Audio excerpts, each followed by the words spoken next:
খোঁচা দিয়েছে কারণ ওরা, কিন্তু আমি মনে করি যে ওরা খোঁচা দেওয়ার ওদের এখানে কোনো লেভেলই নেই, কারণ ব্রাজিল যেখানে র্যাঙ্কিং এ 6-এ, মরক্কো 7-এ, সেখানে ড্র করাও ইজ এ বিগ থিং। তো এখানে খোঁচা দেওয়ার কোনো বিষয়ই নেই। এখন আর্জেন্টিনায় তারা ব্রেনলেস ফ্যান বেজরা অনেক কিছুই বলে, এগুলো গায়ে লাগানোর কিছুই নেই। এখন এটা যদি তাদের জ্ঞানের অভাব হয় যে ওয়ার্ল্ড কাপেরই প্রিভিয়াস নেম ছিল জুলেরিমে, এটা তাদের জ্ঞানের অভাব মনে করি আমি। তো যাদের জ্ঞানের অভাব তাদের সাথে তর্কে না যাওয়াই ভালো।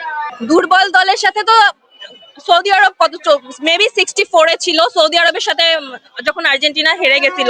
তো দুর্বল দলের সাথে তারা হেরে যায় আর আমরা 3-0-তে জিতি, তো তাদের ডিফারেন্স বোঝা উচিত। আর্জেন্টিনাও জীবনে 7 গোল খাইছে, 6 গোল খাইছে, এখন তাদের নিজেদের কোনো অর্জন নেই, তারা জার্মানির অর্জনের উপর ভর করে যদি আমাদের ট্রল করে, এটা আসলেও আমাদের ভাবার বিষয় না। Germany is such a strong team, এইবারও ফিফায় যথেষ্ট ভালো করতেছে জার্মানি। তো এক্সপেক্ট করি যে ব্রাজিল আরো ডেভেলপ করবে লাস্ট টাইমের থেকে, এন্ড আগের ইতিহাস পুনরাবৃত্তি হবে না। জার্মানি অনেক স্ট্রং টিম, আত্মবিশ্বাস অবশ্যই থাকে, কিন্তু প্রতিপক্ষকে দুর্বল ভাবা খুবই বড় একটা ভুলের কাজ।